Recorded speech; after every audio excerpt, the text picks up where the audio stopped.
For the first part of this video, I'm going to do some breakthrough on an upgraded Apex ring. If I scroll down here, you can see I have one that's currently on plus 10, but Apex 1. It's not as strong as the ring I currently have equipped. What I'll do is put this on, then I'm going to do the breakthrough. What you need is another ring, so I'll put that on there, plus the poison orbs for the Apex 1 stuff. You can see here that will take it up to Apex 5. You need Sage Crystal Core for this, so you need to get the Sage's stones and synthesize them up. So if you are making upgraded Apex gear, you actually need to get 2 of the item that drops directly from the Apex dungeon, as well as there's 2 breakthroughs. Let's go ahead and do this anyway. So you can see here that's now Apex level 5. So what I can do now is use the various items you can see on the screen here to level it up. I'll start by getting rid of all of these. There we go, let's use those, consume. I can use some of these items as well. Let's type 500 into there. There we go. So the items are not specific for the Apex gear you have. For example, this is Apex 5. You don't need to use the Apex 5 items necessarily. You can use the other items. Now in this instance I've gone over the EXP, so I will slightly adjust that.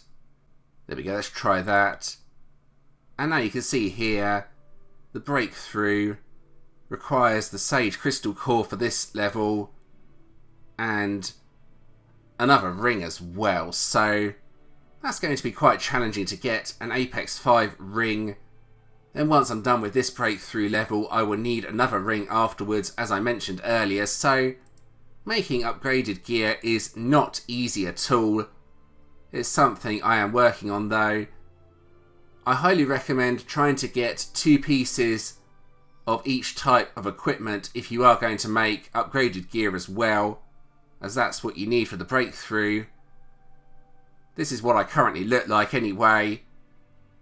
If I put the better ring on, the Apex 15 ring that dropped directly, the battle rating is higher, but only slightly higher, so once I get this ring up to Apex 10, I would have thought it would be stronger than the Apex 15 ring that dropped directly from the dungeon.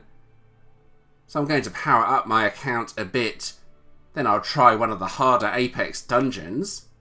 So I have powered up quite a bit now. I'm over 48 million battle rating, as you can see here.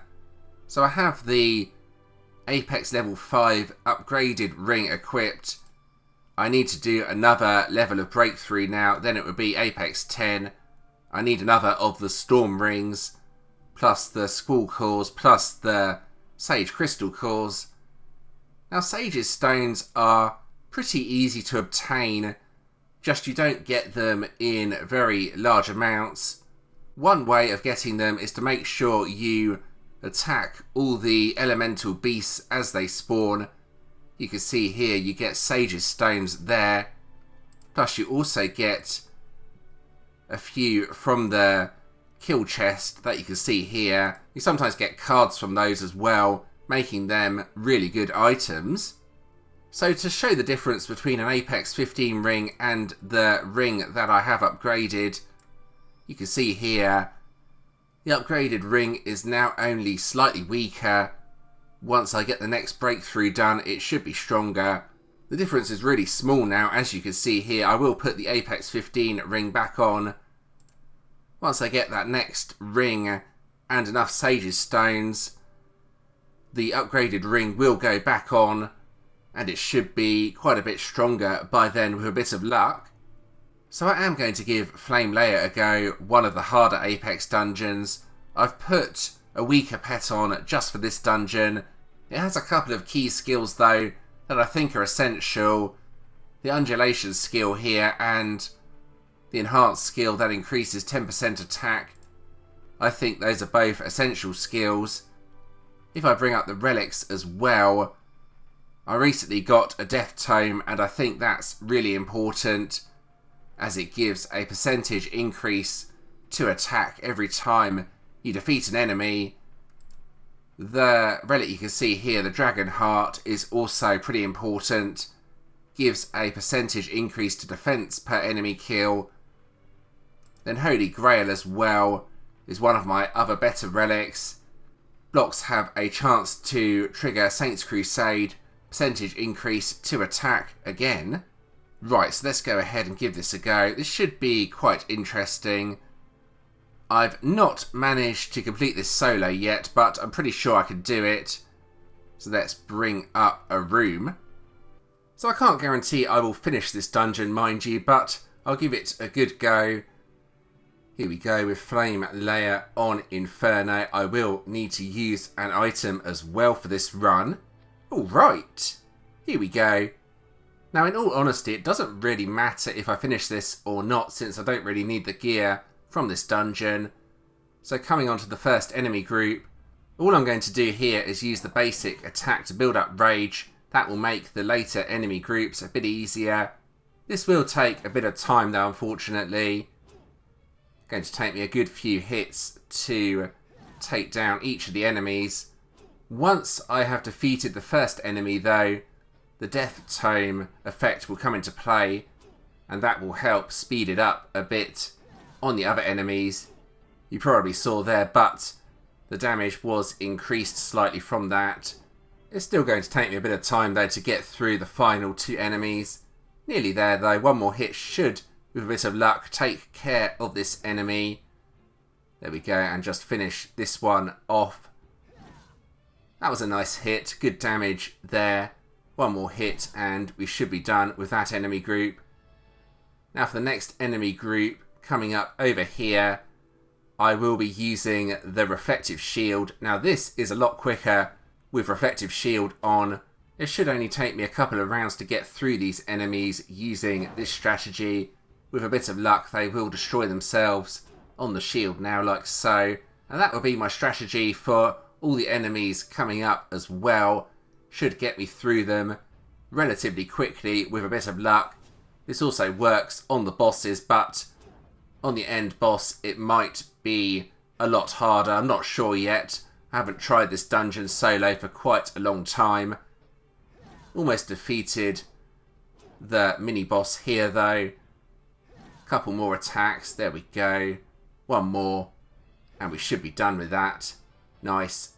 Now get the chest and move on to the next enemy group, which is somewhere down here. Those icons are getting in the way a bit. Same as before, Reflective Shield, then hopefully the enemies will take decent damage from the shield.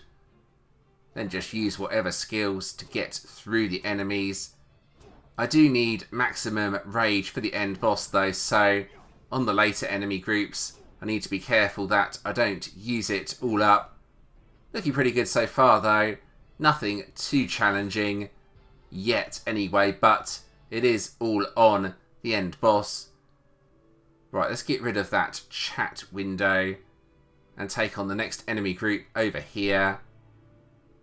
I'm having a bit of a problem clicking on it. It's in an awkward position, but there we go, I've managed to do that. Same as before, Reflective Shield, then just take down the enemies using whatever skills I want to. I can just use the first skill over and over. Once that Death Tome buff starts stacking up, it makes it a lot easier. Almost there. There we go, last hit, and we should be done with that enemy group. Now, because of the screen resolution I'm using, I can't actually get that chest, so I'm just going to change it, then get the chest, then come back to this. Right, there we go, that's that done. Now I can progress onwards with the dungeon. Same strategy as with the other enemies and bosses. Reflective Shield, then just use whatever skill you want to. Reflective Shield really is one of the best skills in the game. I highly recommend learning it as quickly as possible. Now the enemy groups from here get a little bit harder. We now have 4 enemies per group, so they will take a little bit longer. Shouldn't be too much harder though. I'm using the same strategy as with the previous enemy groups, as that is still pretty effective even though there's one more enemy. It is a bit slower though, and as I mentioned earlier on, I will need to be at maximum rage for the end boss if I am going to have any chance of winning the battle. We're almost done with this group anyway. There's just one more enemy group after this to take care of. Then it's the end boss. There's also a chest hiding in the corner after this enemy group. Need to make sure I get that before I try the end boss. So same strategy as with the other enemy groups. Reflective shield, then just try and build up my rage to as high as possible, basically. I'm doing pretty well with this enemy group. That's 2 enemies taken care of anyway. Just the back 2 to deal with. I'm almost there through those enemies. That one should be defeated then.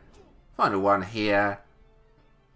There we go. That's that done. Now to get the chest that's hiding in the corner. It can be quite easy to forget that chest if you are in a hurry to complete the dungeon. So there we go. And now I'm going to change my pet. I'm going to put the better pet on. You can see here. This is by far my strongest pet. I will bring it up.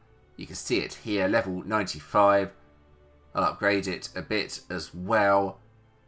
Right, let's close that. And give the end boss a go. Now I can't guarantee I'm going to win this, but I'll give it a go. Reflective shield first. Then I'll use my rage building skill. Then hopefully I'll be able to heal a bit here. Let's see. And then, will I defeat the final enemy? It hits pretty hard. That's really close. Let's see if my big hit can finish off the boss. 1,000 blades. Not quite. Almost though.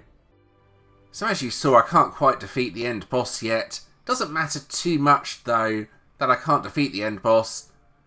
The main items I needed from that dungeon are the Sage's Stones, plus the Everlasting Fires are quite useful as well. So one thing that's quite important to note, you can't actually recycle those Everlasting Fire items. You can with the School Cores, Thunder Seeds and the items you get from the first Apex dungeon, but not the Everlasting Fire items. So bear that in mind if you are running the Flame Lair dungeon. Anyway, I'm going to end the video at this point.